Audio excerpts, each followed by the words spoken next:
What is going on, everybody, and welcome back to another episode of Sleeper Colts. I am your host, as always, Cody Felger. The Indianapolis Colts had an evening practice last night at Grand Park that ran from 8 p.m. to 10 p.m., and so wanted to do a little bit of a recap since it was so late for you guys, because there was some interesting things that did happen here for the Indianapolis Colts. So with that being said, let's hop into this, guys. And we got to start with injury report because there were some players who continued to be out with injury, and there were a few new players that got added to the injury report. Kind of looking at this for the Indianapolis Colts, some of the injuries that Indianapolis was continuing to deal with, some players that didn't practice on Thursday. Alec Pierce remains on the PUP list. Shane Steichen not giving an update, so you're kind of curious. You know, they had originally said 1 to 2 weeks. We're kind of in that end of that. So was their projection off? What's the deal with that? But Alec Pierce at the current time remains on that PUP list, coming back from that calf surgery he had, remains there. Hunter Wohler still dealing with that hamstring. He missed for sure. CJ Allen is a new one with a hamstring as well.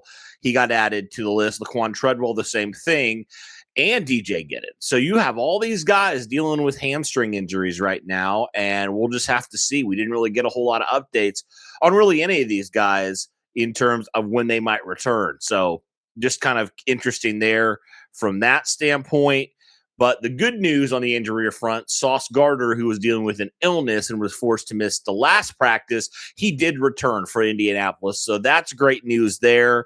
So that's kind of what the injury looks like right now for this team.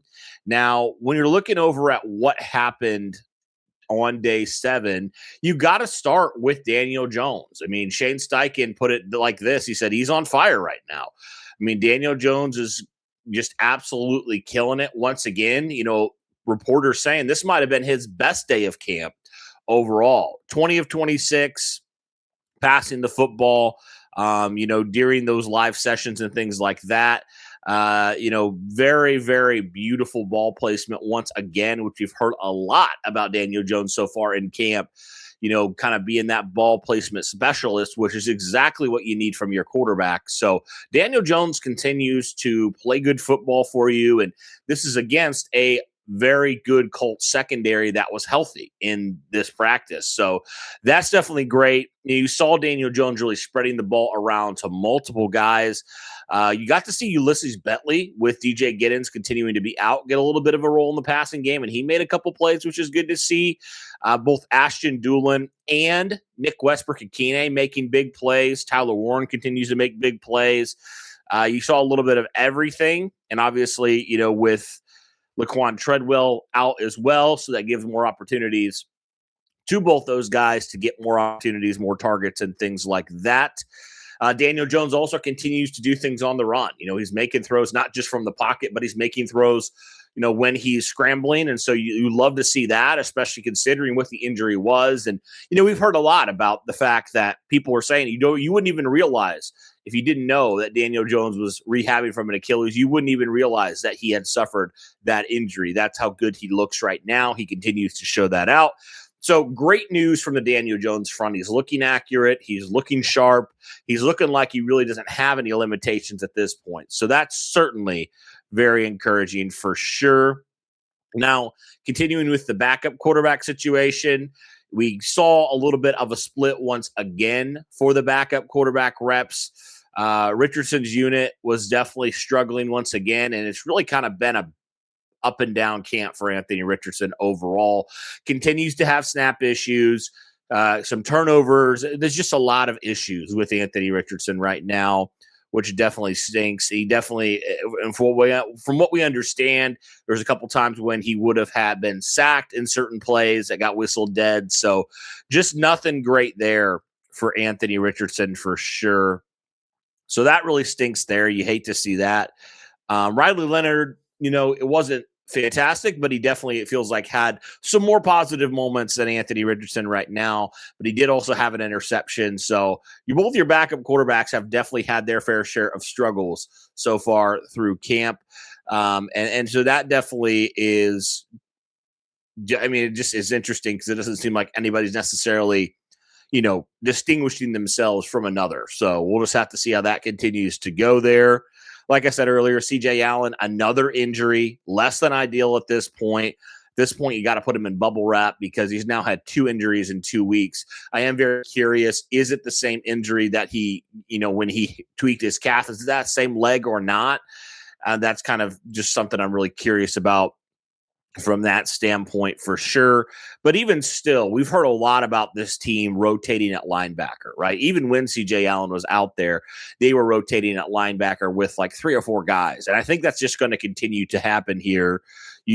And on Thursday, you actually got to see Bryce Betcher and Austin Ajiake getting opportunities to start and to get chances and make plays, and they were doing that. So that's a guy, and especially one player we haven't really talked about is Ajiake. He is definitely doing some really good stuff. He had 2 picks, and he's getting looks at starting linebacker, so he could definitely factor in this year. I would not put that past him at all. So that's kind of interesting because that's a player that we didn't necessarily expect to really compete for starting reps, but he is so far. It's just how the Colts have worked with their linebackers. They've done a lot of rotating. So we'll see if he continues to get opportunities to do that. A little update on the kicking battle. I think it was the first time since Blake Grupe's been here that we've heard that he's missed a field goal. Both him and Spencer Schrader missed 1 field goal on the night. So really nothing changes there in my mind. I mean, Grupe's missed 1 kick, whereas, you've seen, Spencer Schrader miss a lot more, in his time for camp and all that kind of stuff. So I think right now it's still Blake Grupe's job to lose at this point. So wouldn't be shocked at all if he continues to be the front runner there. All right, I already mentioned Ashton Dulin making some plays, Nick Westbrook-Ikhine making some plays, and they're doing this against the number 1 unit for this Colts team. So I definitely am excited to see both these guys get more opportunities, that the Colts stay pat and don't sign a wide receiver, because both these guys are showing out and having some strong performances. So that's good for sure there. And then kind of the final thing, guys, is this is kind of how the starting unit looked on Thursday. Nothing really changed on the Colts offensive side of the ball. I mean, you had your starting quarterback, Jonathan Taylor, Westbrook-Ikhine, Josh Downs, Ashton Dulin, like I talked about, Tyler Warren, and then your offensive line. Defense, this is how it looked. Nothing too surprising here. You had Leatu Latu, Grover Stewart. Jerry Tillery actually was the starter at the other tackle, and he had Arden Key. So nothing too shocking there. I already mentioned Austin Ajiake got a chance to rep with the ones, and Bryce Betcher as well. And then you had your trio of Charvarius Ward, Sauce Gardner, and Justin Wally, Cam Bynum, and AJ Holsey. Also, AJ Holsey, by the way, he got injured, but then he came back. So it appears that he's good there. So we'll just have to monitor that as well. But other than that, guys, that really does it for recap for day 7 for the Indianapolis Colts. Let me know your thoughts in the comments down below, but that'll do it for this one, guys. Thanks so much. And as always, go Colts.